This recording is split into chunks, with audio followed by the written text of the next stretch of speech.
Previously on Alan Wake. I'm hunted by the law. Sheriff, Wake's running. I'm giving chase. Are you seriously telling me that writer just took out my deputies? A thriller I supposedly wrote is coming true. The genre of the story seems to be shifting. It's turning into a horror story. I was told that Alice had been kidnapped, but that was a lie. We don't have his wife.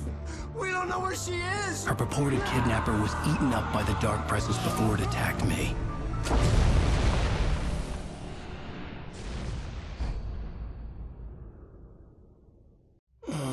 Alan, shh, baby. It was just a nightmare. Alice. There you go, Alan. Hartman. I fell. I had to give you a sedative. Don't fight it. You went through another rough period. What? Right now, it's very important that you stay calm. We don't want you to have another episode. You're a patient at my clinic. Have been for a while now. The shock of your wife's death triggered a mental illness. No, you're lying. You're suffering from various symptoms of undifferentiated schizophrenia. Bastard. It's okay, Alan. Just let go.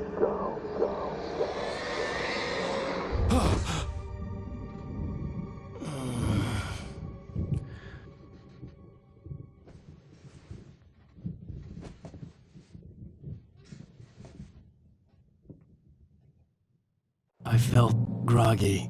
Part of the big backstory element obviously deals with Thomas Zane, the diver and the poet, Barbara Jacker, Emil Hartman, and Cynthia Weaver, all in this 60s, 70s landscape in this story.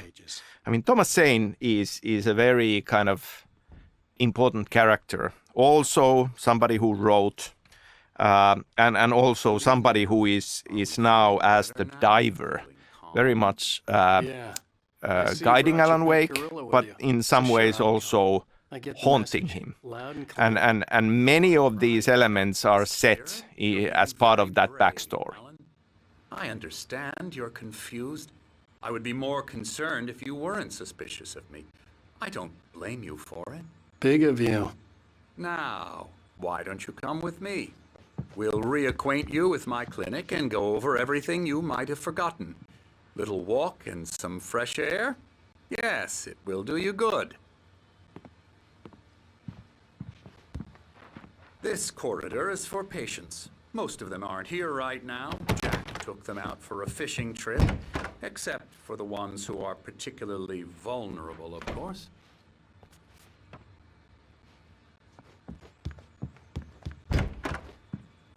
I encourage creativity as a part of the recovery process here at Cauldron Lake Lodge.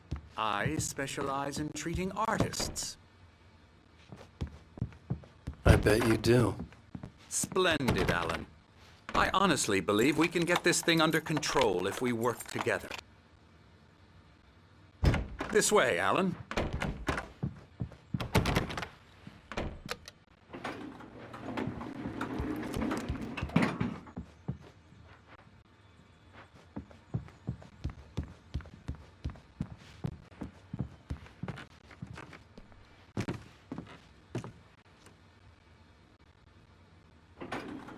Now, Alan, from past experience with you, I know I need to get right into the heart of the matter as quickly as I can after an episode. So I'm just going to say this. Alice is dead. No. You're in a very vulnerable state until you understand and accept this. Alice drowned, and you couldn't face that. You're suffering from hallucinations, paranoid delusions, unusual thinking, an obsession about light and darkness, a feeling that everything revolves around you, your thoughts and dreams. Your mind has constructed an elaborate fantasy scenario in which your writings are affecting reality. She has been kidnapped and supernatural forces of darkness are trying to stop you. We go this way, Alan. I wasn't Who ready is for that Thomas shot. Zane as a So I went character, alone. really? He had to be lying. Through the years, I've read interesting fan theories about him, and I'm not gonna dive too deep into these things. But it is an interesting question. Like we see some glimpses, especially in the DLC part of it, where we start to think that is he being completely open and honest with us about his motives and who he really is, and how does this thing loop around between the fictions of Zane and Wake? It's all in your head. You've been making it up. Apart from the tragic accident with your wife, no one has been killed. Your delusions are just a manifestation of your subconscious mind trying to protect you from the too painful truth.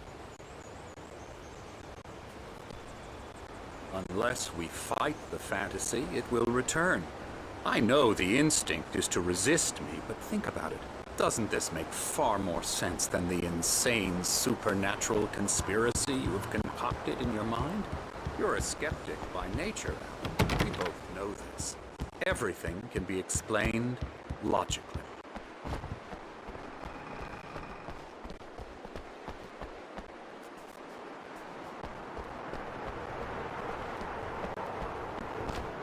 So part of the backstory we are dealing with is about old gods of Asgard, of course.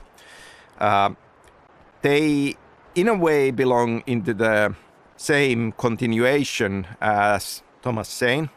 I mean, we are talking about artists who, in a way, have come into contact with these dark forces and ended up affecting reality in one way or the other. Old gods of Asgard, of course, through their music. And music is a big part of story and storytelling of Alan Wake.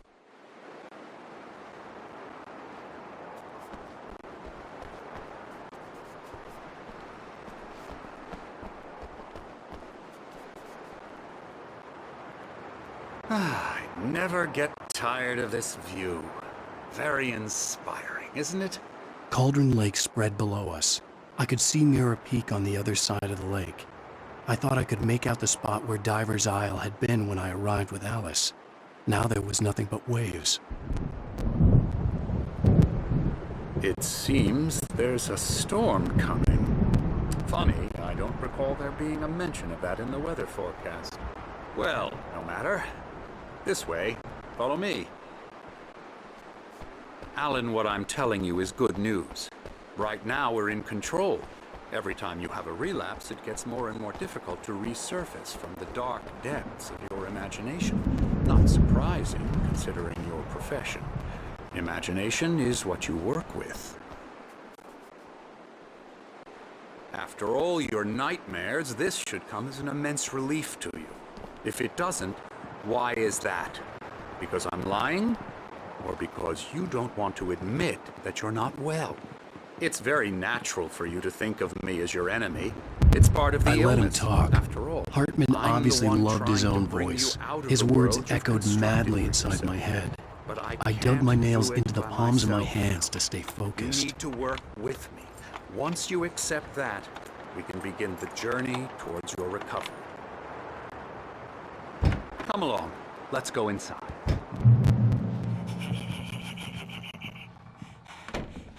Now, here's the entrance to the office wing. That's for staff only. Scary, You were scary, impressed by my trophies when scary. you first arrived here. I do love to hunt. The great outdoors, man versus nature. It's wonderful stuff. Pretty damn wonderful, yeah. Yeah, that's right. I got you. Emerson. Got you good. I'm a real bad dream, mister. You should be afraid of me. Don't want to run into me in the night, that's for sure. Please, Emerson. Mr. Wake is confused enough as it is. Yeah, you'd like me to go away so you won't be scared. But you can't just decide what kind of dream you have or when you have it. Emerson. Okay. Sorry. Boo. That's Emerson. We're actually making some progress with him, I'm happy to say. He works on Elbow strike. video Ooh, games. yeah.